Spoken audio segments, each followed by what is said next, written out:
INA Podcast.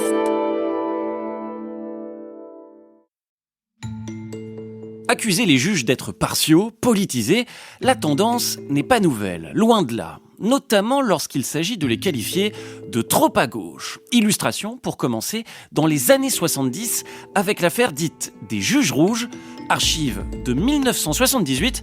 Écoutez. Patrice de Charette, j'ai 29 ans, je suis juge d'instruction à Béthune depuis 4 ans. On vous appelle le juge rouge. Je ne suis pas du tout d'accord avec une telle appellation. Mon ambition, c'est simplement d'appliquer la loi de la même façon à tout le monde. Est-ce que les juges de Béthune appartenant au syndicat de la magistrature ne font pas passer dans leur jugement leur idéologie et leurs idées ? Je crois que tous les juges, lorsqu'ils rendent une décision, font toujours intervenir leur propre vision de la société. Ne serait-ce que pour des affaires banales comme des accidents de la route, certains juges considèrent que la conduite en état d'ivresse est très grave, d'autres qu'elle l'est moins. Nous, ce que nous prétendons simplement, c'est appliquer la loi à tout le monde, ce qui, semble-t-il, ne se faisait pas jusqu'à présent.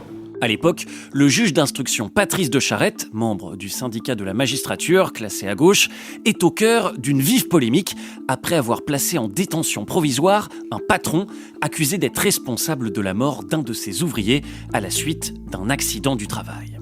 Un patron en détention, pour beaucoup, c'est impensable. Écoutez le garde des Sceaux, Jean Le Canuet, réagir à l'affaire en 1975. Un magistrat doit être indépendant.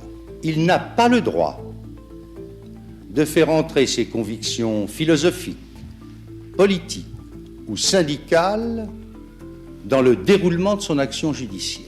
S'il utilise la justice comme un moyen de lutte au service de ses convictions ou de ses passions, il n'est pas digne de la mission que la société lui a confiée. Sous-titre, il sous-entend lui aussi, sans vraiment le dire, que certains magistrats pourraient être partiaux.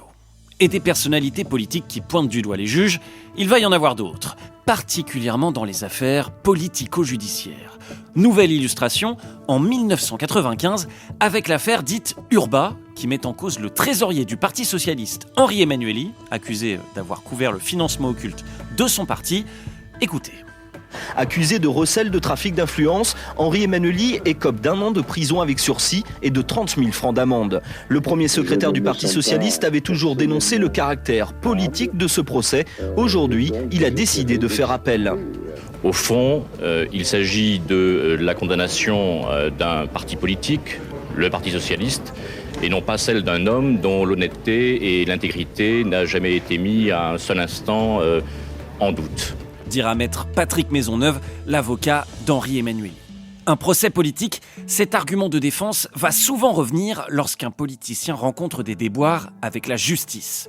1998, c'est au tour de Jean-Marie Le Pen, condamné pour avoir agressé une candidate socialiste pendant la campagne législative de 97, de dénoncer une justice partiale. Il n'y a que dans les pays totalitaires que les tribunaux sont chargés d'éliminer les adversaires politiques du pouvoir. Et le réquisitoire prononcé contre le Front National par Chirac, en relais de celui de Jospin, ont pesé plus lourd que celui fait par le procureur de la République aux ordres du garde des Sceaux, Madame Guigou. Et puis dans le même genre, il y a une autre affaire, plus récente, emblématique. Souvenez-vous, mars 2017, à seulement quelques semaines de l'élection présidentielle, le candidat François Fillon est mis en examen, accusé de détournement de fonds publics. Il prend alors la parole. L'état de droit a été systématiquement violé. Que je ne sois pas injusticiable comme les autres, on le voit au simple choix de cette date du 15 mars, 2 jours avant la clôture des parrainages.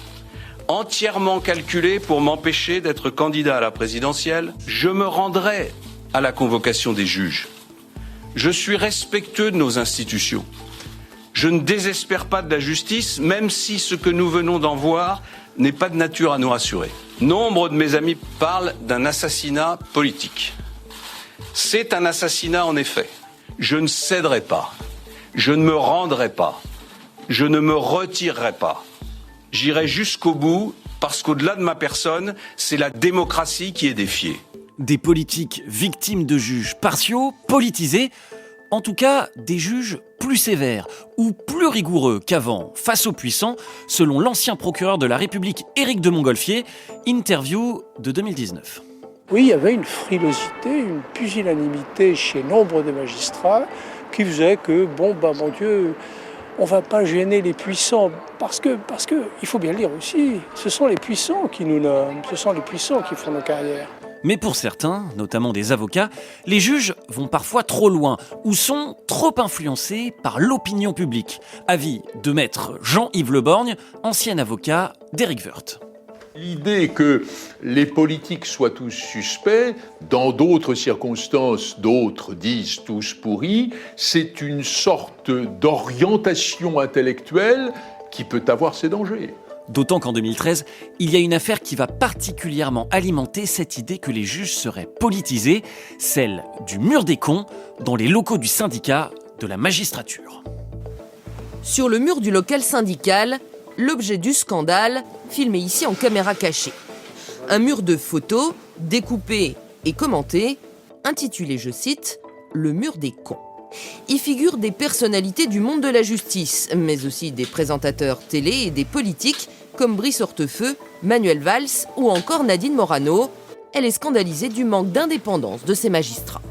Ils ont prêté un serment d'indépendance et d'impartialité et ils se comportent de manière inacceptable dans une démocratie. Je n'ai pas confiance en eux. Je me dis demain, si je suis devant un juge, j'aurai toujours un doute. Je serai amenée à me demander s'il n'est pas membre de ce syndicat. Alors les juges sont-ils partiaux ou bien font-ils leur boulot ? Les récentes condamnations de Marine Le Pen ou de Nicolas Sarkozy ont-elles pu être influencées par des idéologies ? Bref, nos juges sont-ils politisés ? On en parle dans le temps de l'actu.